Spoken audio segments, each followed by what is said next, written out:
The only certainty was that you were going to lose ground because your government fundamentally rejected free markets, free enterprise, and free trade. The last administration turned to industrial policy because it was certain that the free market failed in delivering what government planners believed was necessary for climate and social agendas. Indeed, China's central planners saw their own strategic thinking in the Inflation Reduction Act's approach of bestowing massive subsidies to stimulate investments that the market would not. We can restore faith in free markets by making it easier than ever to do business in America. The President's executive order last week to assist major investors to navigate our regulatory system efficiently is a good start. We plan to do more. The Biden administration provided us with only the certainty that in the face of a foreign government's discriminatory policies like digital service taxes, data localization, or other non-tariff barriers, it would not stand up for its citizens because it believed that the so-called right to regulate trumped the principle of free enterprise. Respectfully, democratic governments do not have rights. They exist to secure rights for their citizens. One immediately welcome change under the Trump administration appeared last week in the USTR's National Trade Estimate. Last year, the Biden administration deliberately cut from the estimate a number of discriminatory measures imposed on America by foreign governments because it sided with those governments over our citizens. This year's estimate is exhaustive because the administration carefully identified all of the ways that Americans lose out in the global marketplace.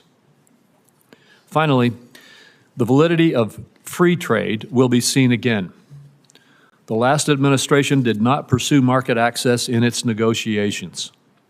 Instead, it demanded governments to undertake a number of social and environmental commitments, even ones Congress did not approve of domestically.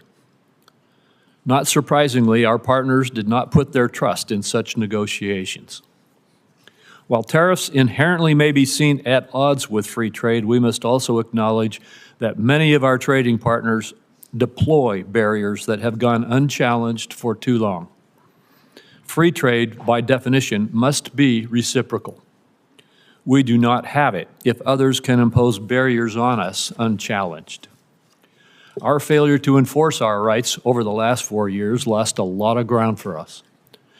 This cannot continue because what I am certain about is that American goods and services are innovative, high quality, and globally competitive. Senior administration officials say that a number of countries are coming to the table to engage with the USTR. We look forward to hearing about this engagement and the steps toward better opportunities for Americans. With that, I turn to Senator Wyden for his remarks. Thank you very much, Mr. Chairman. Mr. Chairman and colleagues, today's hearing on the President's trade agenda begins with American retirement funds, investors, and our economy in purgatory thanks to Donald Trump's plan to hike tariffs to levels not seen since before the invention of the automobile. Prices are continuing to increase. Markets for made-in-the-USA products are slamming shut around the world. The U.S. economy has gone from the envy of the world to a laughingstock in less time than it took to finish March Madness. Through it all, Donald Trump and his advisors have yet to provide an understandable explanation. Any explanation for what his tax hike on the American people is supposed to accomplish. And so this morning, I'd like to focus on one central question. What is the plan? In the last week, the White House has been all over the map when it comes to this question. There is no clear message of how the tariffs were determined, what they're supposed to accomplish, how long they'll be in place, whether they're a negotiating tool or a move to try and cut the United States off from global trade and usher in a new era of 1870s-style protectionism. In the days since Donald Trump announced his tariffs, the President and his advisors have repeatedly changed their stories on all of these questions. Last Thursday, Donald Trump said, quote, "The tariffs give us great power to negotiate," just after Secretary Lutnick and a top economic advisor told reporters the tariffs were not up for negotiation. Then the stories changed again on Sunday when the Secretary of Agriculture and the top White House economic advisor, Kevin Hassett, both said Trump's tariffs were bringing foreign countries to the table, hoping to negotiate new deals to cut tariffs. At nearly the same time, the Treasury Secretary was on TV Sunday saying the tariffs would remain in place for, quote, days and weeks. Asked if the tariffs were up for negotiation, the Commerce Secretary said Sunday, "The tariffs are coming." He announced it, and he wasn't kidding. The tariffs are coming. And yesterday in the Oval Office, Donald Trump said there can be permanent tariffs and there can also be negotiations. So again, this morning, what we want to know is, what is the plan? The stock market is up a bit this morning on yet another round of rumors that Donald Trump might not go through with his full barrage of tariffs. Yet this weekend, Donald Trump retweeted a post on Truth Social arguing that Trump is crashing our economy and markets on purpose as a strategy to lower interest rates. Is it possible that's the plan? Tank the economy so wealthy people can borrow money more cheaply? We know that billionaires like Howard Lutnick and semi-billionaires like Scott Bessent won't mind paying more for groceries or gas. It's a drop in the bucket for them. But for families, higher costs are going to get hurt. Higher costs are going to hurt. The nonpartisan Yale Budget Lab predicts the tariffs will cost families $3,800 in the first year alone. In Mr. Greer's confirmation hearing, he argued that economic security leads to strong national security. Our country is getting the opposite with these pointless tariffs. Destroying the foundations of our economy is not only disastrous for workers and families, it makes our people less safe. So you look at Stellantis, the auto company, laying off 900 workers in response to the tariffs. I talked to Pacific Northwest fruit growers who are being told no more American exports, and I hear from small businesses in Oregon that they'll have to pay more for the materials they use to make their products. And I worry that Americans will soon be poorer and face greater threats to our national security thanks to these Trump policies. Is that the plan? Colleagues, I'm going to close with this. The Trump aimless, chaotic tariff spree has proven beyond a doubt that Congress has given far too much of our constitutional power over international trade to the executive branch. It is time to take that power back. On a bipartisan vote, 51 senators sent that signal last week by stepping in and passing legislation to lift Trump's reckless tariffs on Canada. Well, now Donald Trump has slapped tariffs on about 180 countries, and this is a big unforced error that requires a big response.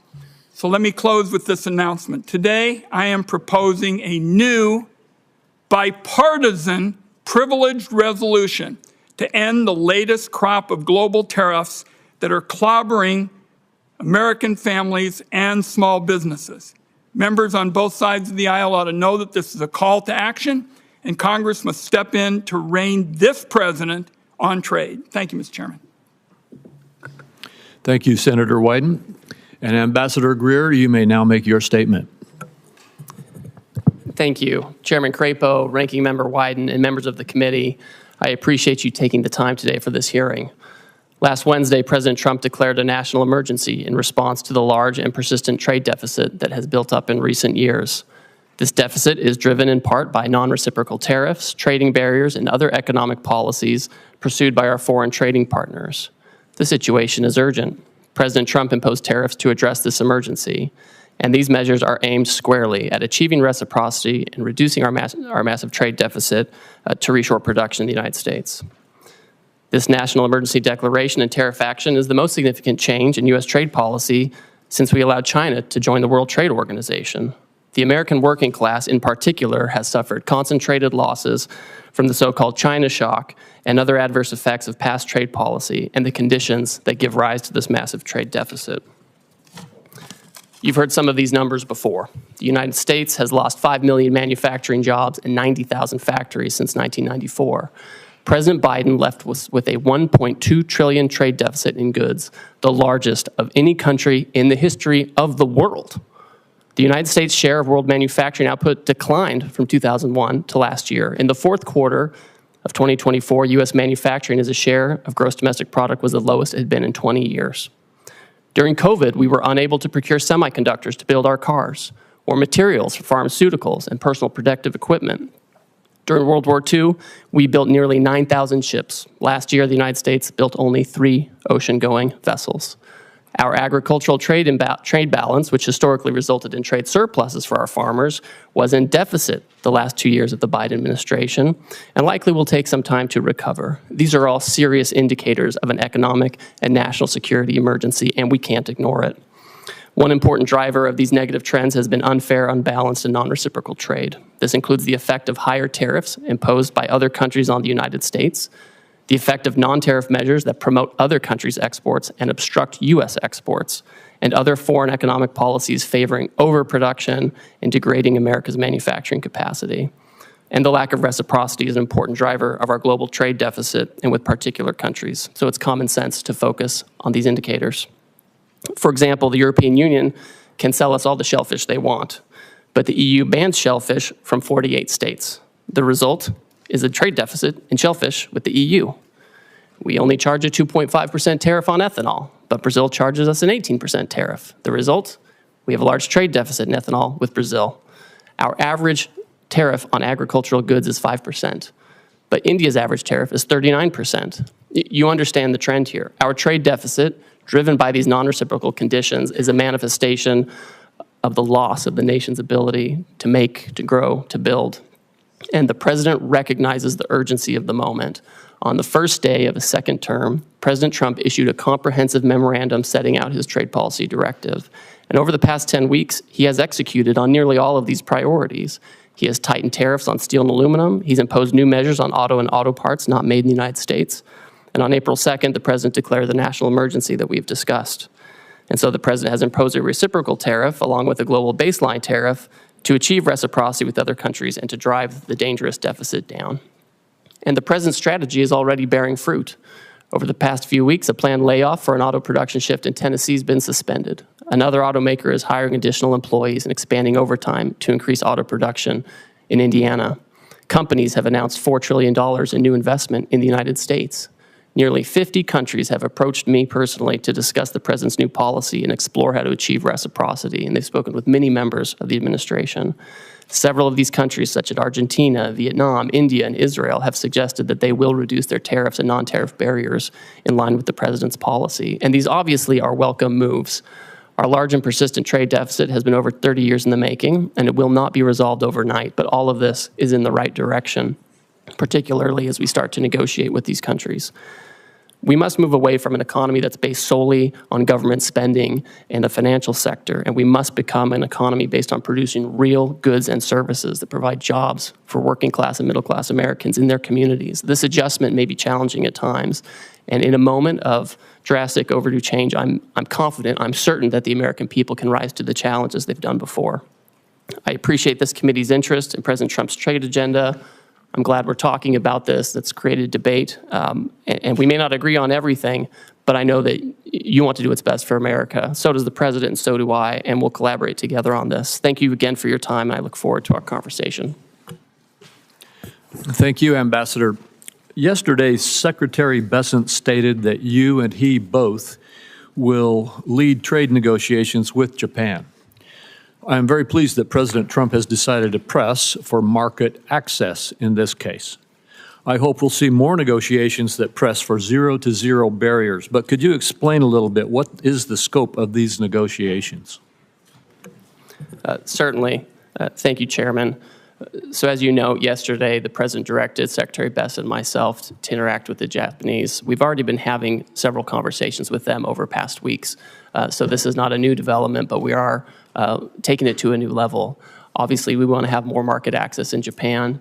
For us, we feel like we could have more and better agricultural market access. There are also structural impediments to some of our industrial goods in terms of standards and regulations and that kind of thing. I also think that there are things we can do with our trading partners, things that aren't always purely in the trade sector with respect to economic security, whether it's export controls alignment or investment screening alignment or energy, making sure that our partners are tied up with us with respect to liquefied natural gas and other resources, as opposed to being dependent on other countries that may not be as friendly. And so I think all of these factors will go into these discussions with Japan in the coming weeks. Well, thank you. And as you indicated in your testimony, you've been approached, the administration or you have been approached by about 50 other countries already. I assume that the objective in these approaches, and I assume that there will be discussions and negotiations with them, but first, could you verify that? Is the objective here to engage in market access negotiations with these countries? Chairman, as these countries approach us, the idea is that we've had years and years of non-reciprocal access, and it's contributed to these trade deficits.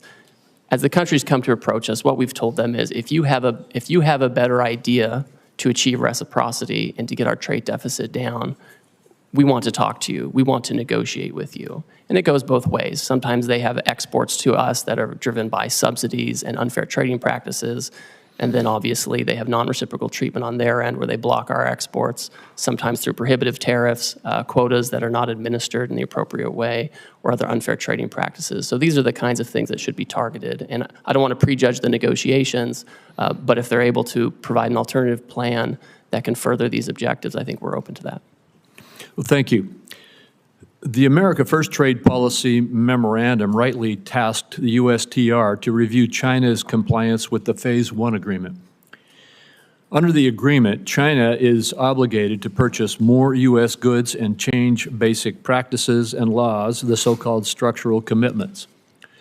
The prior administration refused to discuss whether China complied with its structural commitments. And by the way, these were commitments made in response to tariffs in President Trump's first presidency, correct?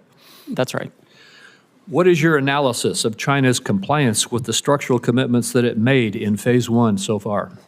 Our assessment, Chairman, is that in the initial stages of implementing the agreement, China made significant movement to make these structural changes, whether it was with respect to agricultural rules, financial services, or IP. We found during the Biden administration there was little enforcement and little communication, and that the Chinese did not comply with this agreement in large part. I've had a call with my counterpart. I've communicated to him our feeling on this, that they have not complied with the agreement. And I think we're disappointed by this. It's not surprising, but we are certainly disappointed by that. And now you're engaged to, again, see if we can get compliance. We will see, right? The Chinese obviously have agency in this. It's not just a matter of U.S. policy. We, of course, welcome and we hope that foreign countries will change their practices to make sure that they're fair. And we look forward to continuing to monitor that situation. Thank you. The administration has announced it's negotiating an agreement also with India, and it appears already to be yielding results, such as India dropping its digital services tax. Although India has high tariffs, its non-tariff barriers are just as significant, if not more so. Will you try to include commitments on matters such as intellectual property, technical barriers to trade, and science-based agricultural rules to take on those barriers?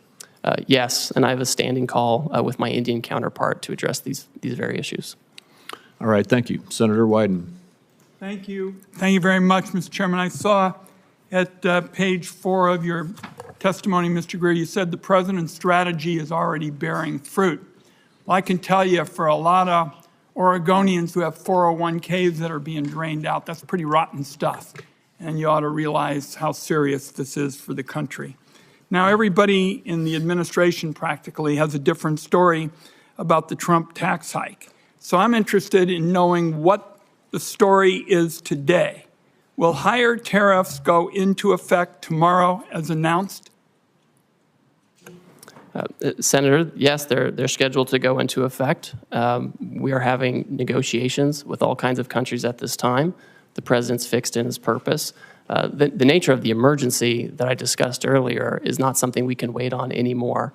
So we will have the president's plan go into effect, and we're coupling that with immediate negotiations with our partners as they seek to. So it's not a question of something being scheduled. you're committing this morning that they're going to go into effect. This is what the president has said, Senator. For how many yes. countries? I understand it's over 50. That are negotiating with Yeah. us. We have about 50 that have come to speak with us, and I'm constantly talking to my counterparts.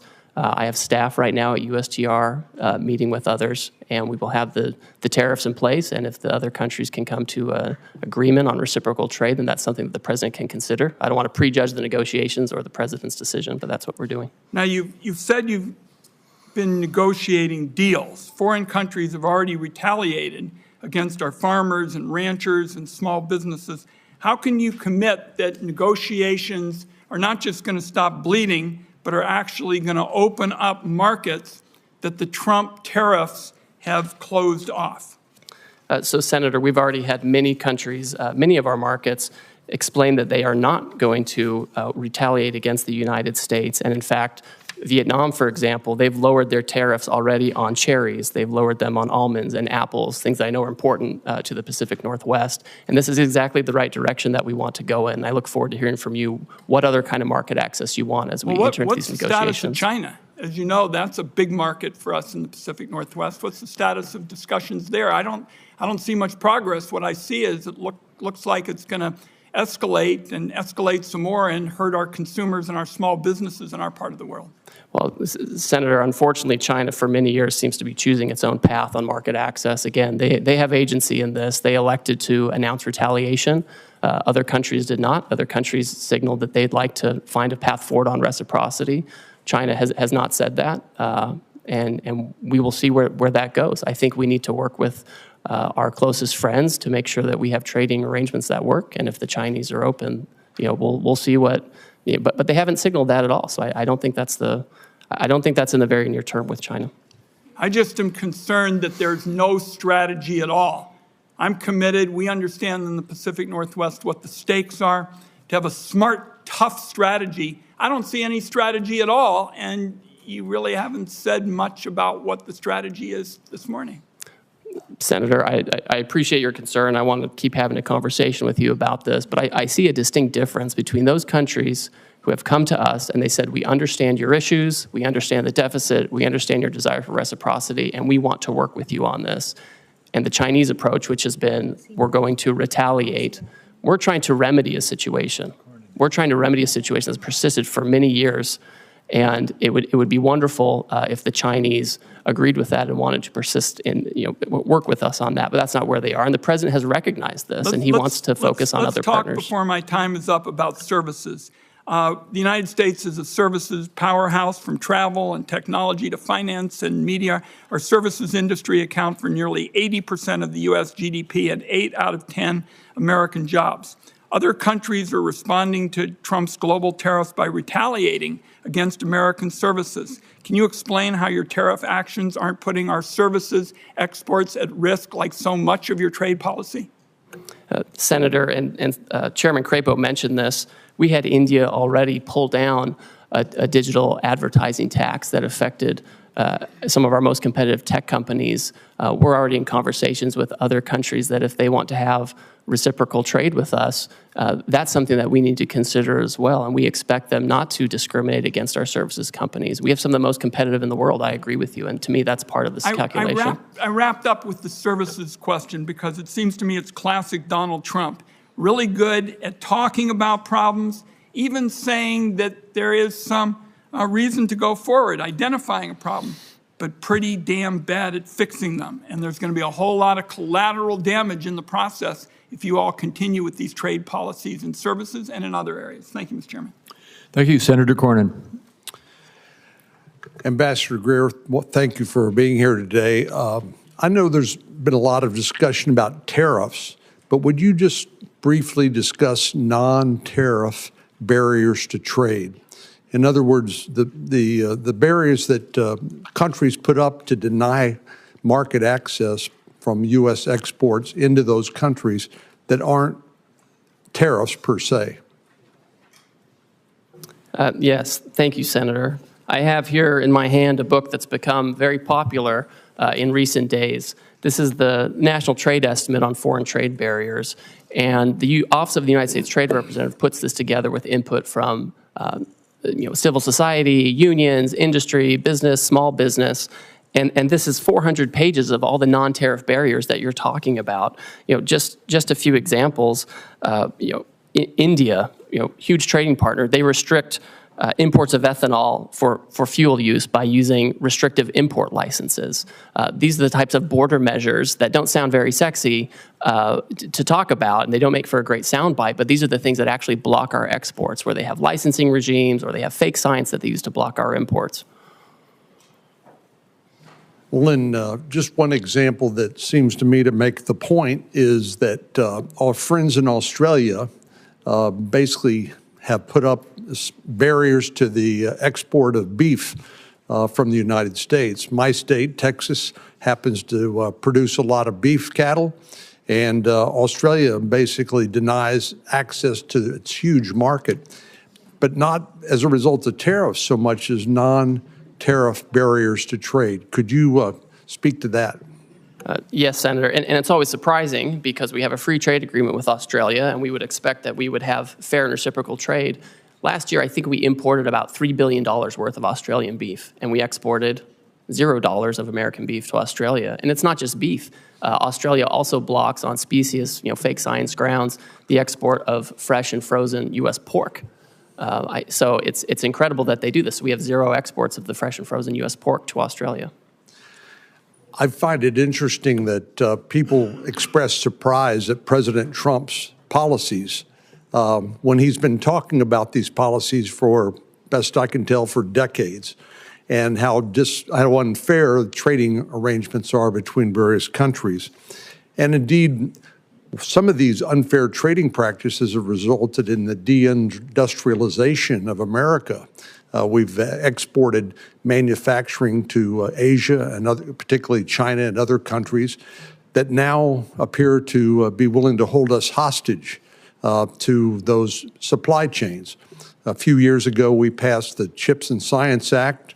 We worked with Secretary Pompeo, Secretary Ross during President Trump's first administration, and later was signed by President Biden, but to bring advanced semiconductor manufacturing back on shore, because we recognized that the vulnerability that existed if there was another pandemic, there's a natural disaster, or heaven forbid, a military conflict break out in Asia, we wouldn't have access to these advanced semiconductors that run everything from your cell phone to the avionics on an F-35 Joint Strike Fighter. But China has basically held us hostage and continues to use some of these vulnerabilities to our detriment. For example, critical mineral processing. Would you speak to the vulnerability that exists as a result of China basically processing 90% of the critical minerals in the world that are essential for our daily lives? Yes, Senator, and that figure is always one that gives me great concern, the 90% of the processing. We do have critical minerals in the United States. We have lithium here. We have other critical minerals here. And a lot of it is that China has centralized the processing of minerals, right? We have in the Western Hemisphere, in Bolivia, in Chile, we have all kinds of critical minerals, and that's in our hemisphere. But they get sent to China, they're processed, and they come here, and then if China wants to exercise economic coercion or other practices, they do have a stranglehold on these kinds of things. That's a very dangerous situation to be in. I mean, this is part of the urgency of what we're talking about. And I think as the Trump administration certainly takes action on trade, but also takes action on the environmental side and permitting and regulation, that's an area where we can actually have more of that activity here in the United States, or we can work with our trading partners to try to incentivize production there as well. Thank you very much. Thank you. Senator Bennett. Thank you, Mr. Chairman. Ambassador, it's good to see you again. Could you talk a little bit about the relationship of the tariffs that you have put on and rising prices for the American people? What is it the American people should expect to be able to suffer as a result in terms of rising prices? I understand your position is that the long-term gain is worth the short-term pain, but what is that short-term pain going to look like?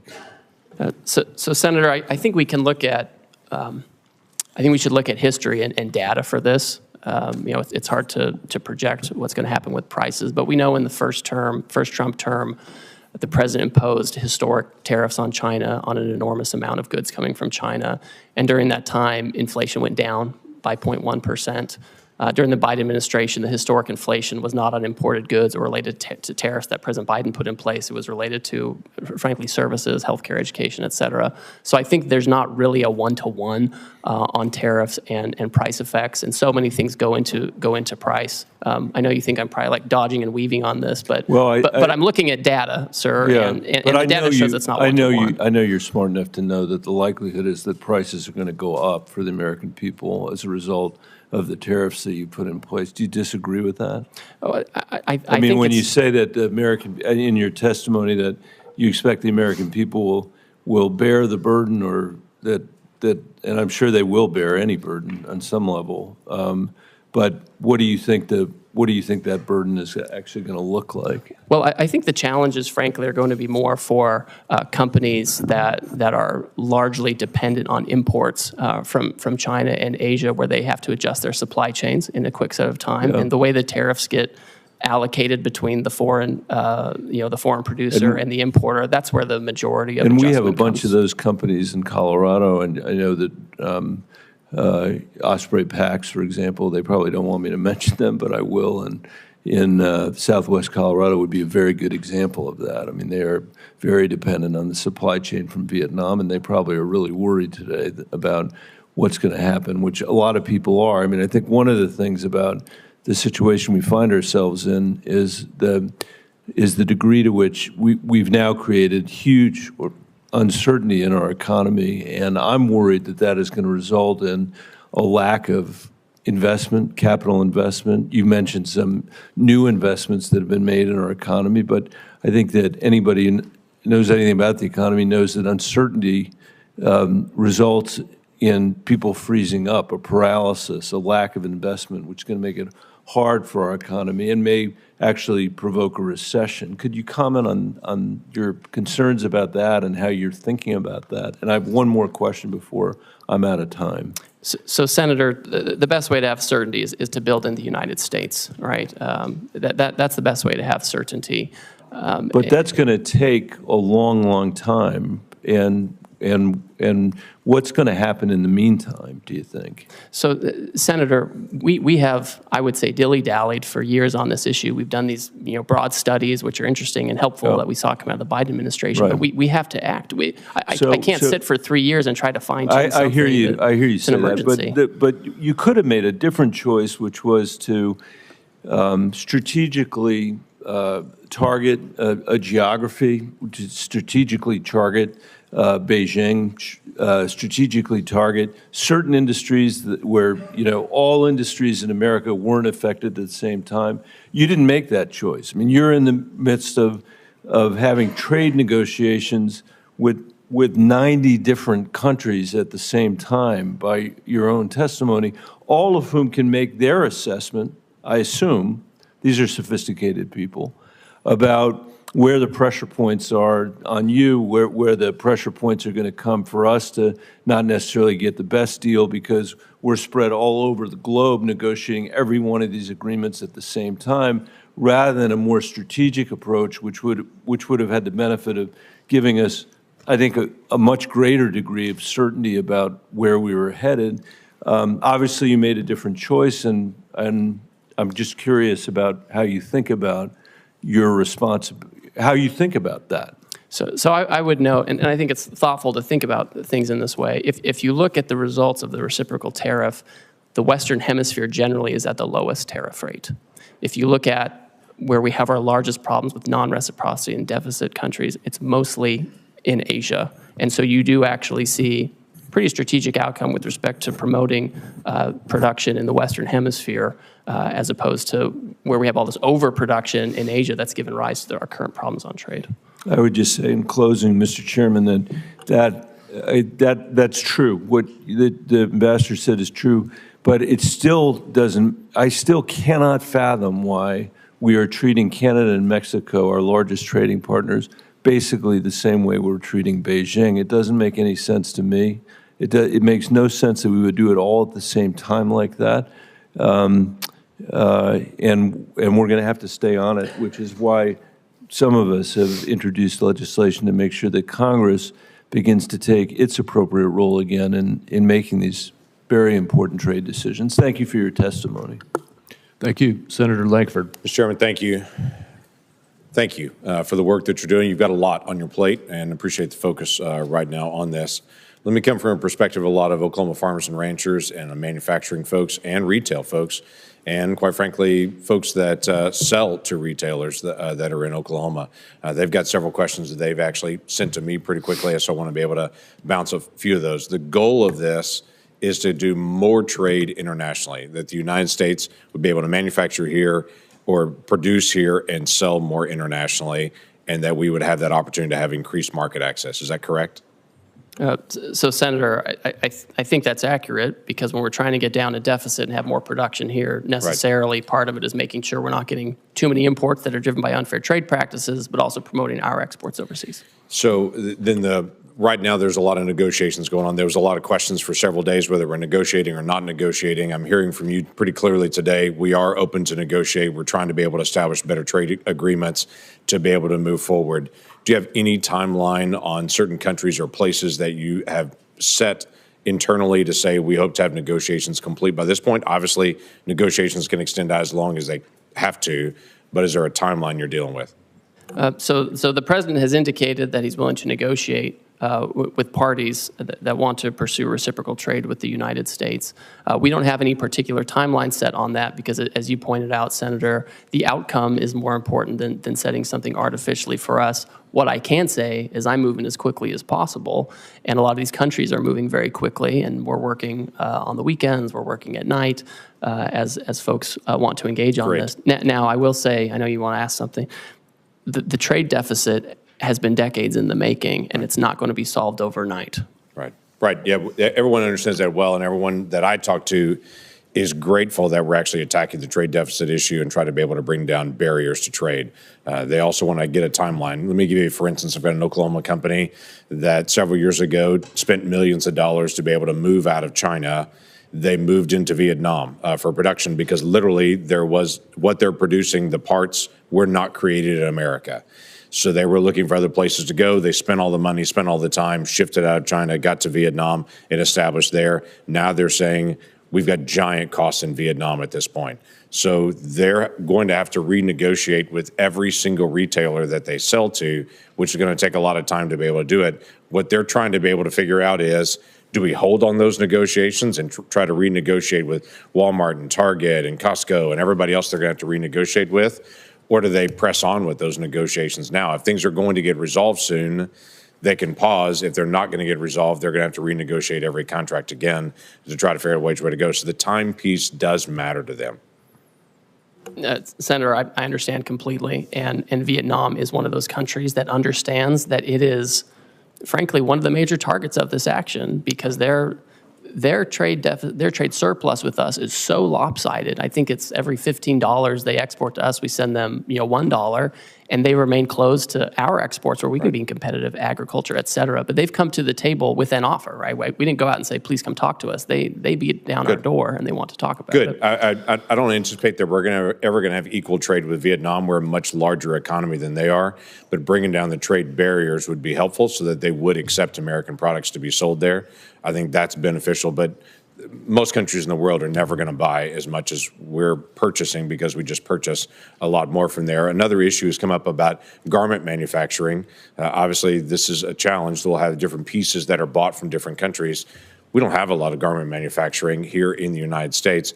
For those garment manufacturers that are here and for others, some in Oklahoma, they're asking me about exclusions and exceptions and how this is going to be handled to say, we can't buy it in America. This is the only place that's actually manufacturing it. I know long-term, the hope is to be able to have a more diversified, but in the short term, they don't have another option. How do you plan to handle that?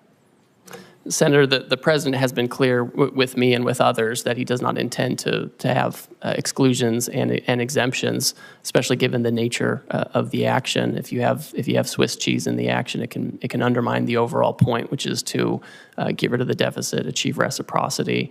To my point earlier to Mr. Bennett, the Western Hemisphere countries have a much lower tariff than many of the Asian countries, and I've heard from textile manufacturers for many years that they would love to have a situation where Western Hemisphere textile and garment manufacturing is more competitive, and maybe we're setting up the conditions for that.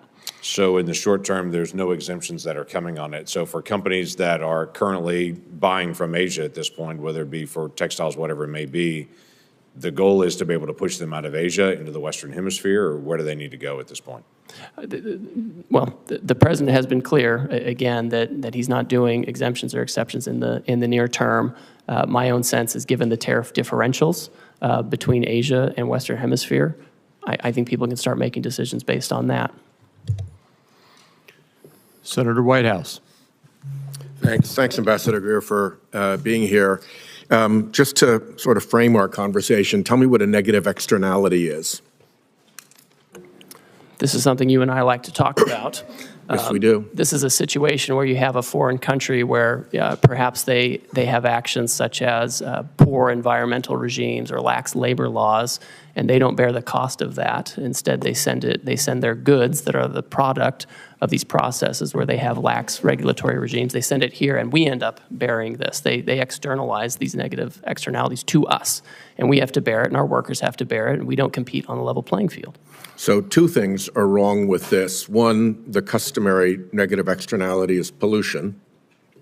And to the extent, for instance, on an issue I've done a lot of work on in bipartisan fashion, plastic in our oceans.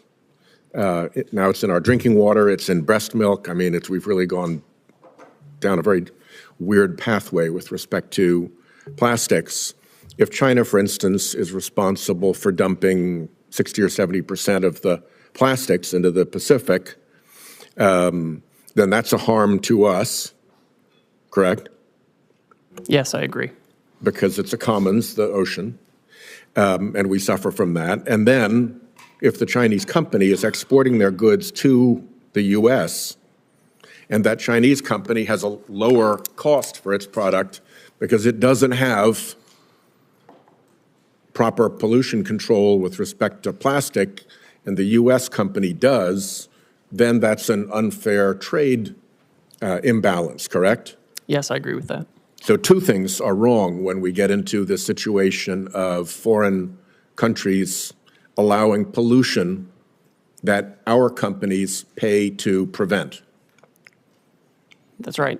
And that's an appropriate place for tariffs to be deployed to offset that trade imbalance and help protect the commons from this particular tragedy, correct?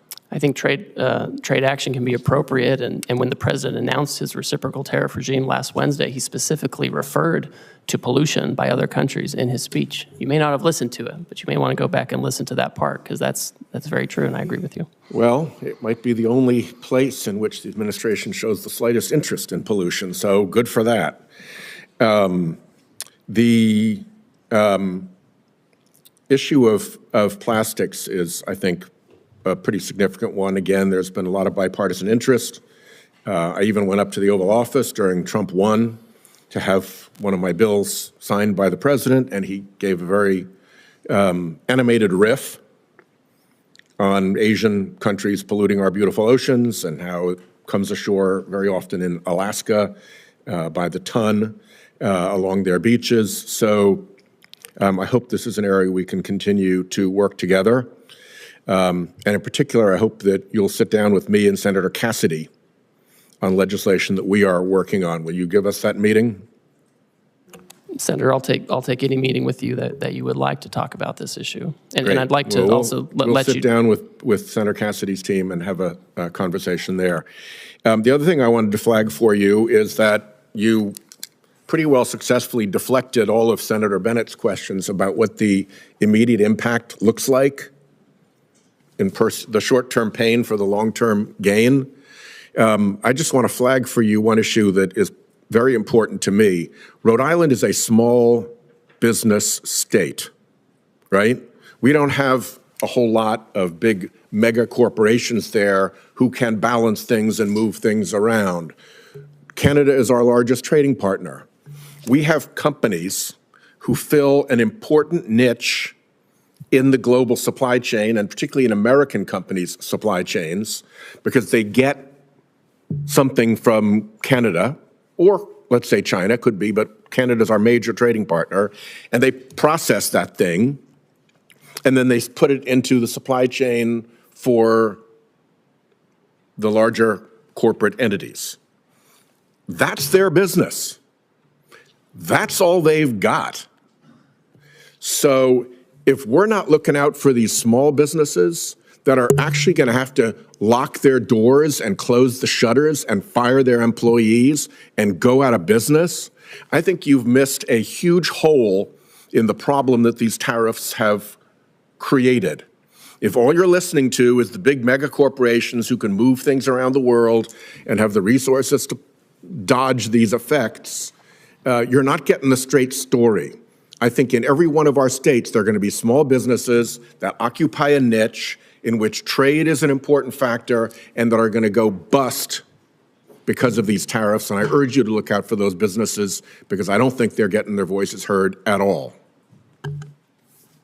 So, Senator, I've talked to you about this. I've talked to Senator Hassan about this and others. One thing I asked my team to do last week was to convene a meeting of I have a trade advisory council for small business. I've asked them to convene that meeting.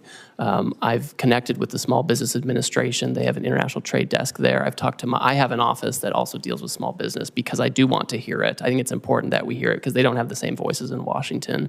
I will say right now, Canada and Mexico, things coming from Canada and Mexico that comply with the United States-Mexico-Canada Agreement come in duty-free. They continue to do so if they follow the rules. If they don't follow the rules and are trying to put in Chinese stuff, that's going to be tariffed. But if they follow the rules, they're going to be getting the duty-free treatment they're due. Well, a small business that has gone broke is not very amenable to a meeting. They don't exist any longer.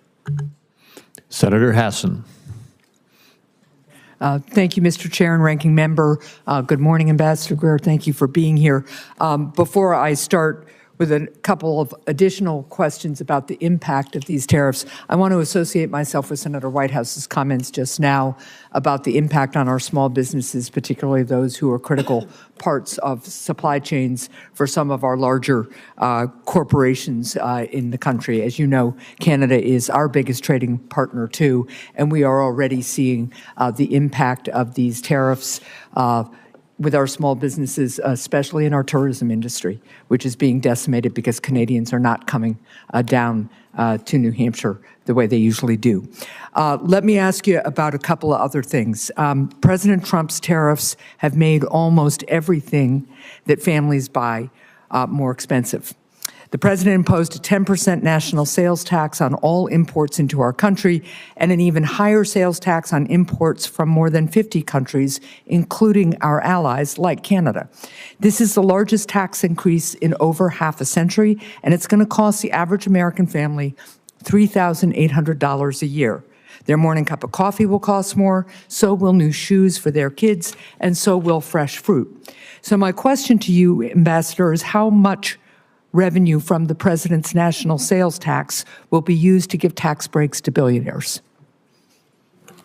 So, Senator, as you know, any kind of tariff revenue that comes in to the United States government, it goes to the Treasury, and Congress will decide what happens to that money. Obviously, the president wants to have a very competitive tax policy that's good for everybody.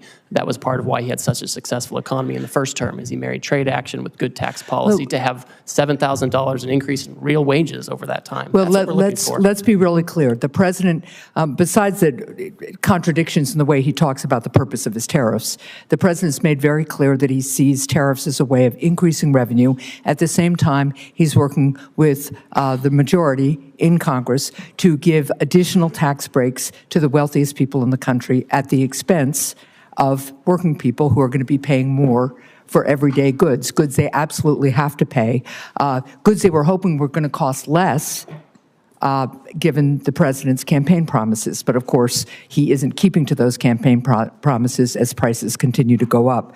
Now, the president's national sales tax is increasing prices for families. It's also causing huge losses in Americans' retirement savings. Ambassador Greer, would the administration reverse course if the president's tariffs led to 10% inflation? Senator, the president is dangerous. I understand your justification as high as we had at the peak of the COVID economic crisis. I think the most serious inflation we saw, how much money you're putting into the supply. Well, It's not about let's just be tariffs on really products. clear that tariffs, then the Trump administration, 10 days or so. Senator, I'm going to say here today that you would reverse course even happened during the Great Recession in 2007. Senator, your hypotheticals are In 2007. Senator, your hypotheticals are not consistent with the history we have seen with the use of not consistent with the history we have seen with the use of tariffs. My hypotheticals are based in the tariff barriers and the subsidies by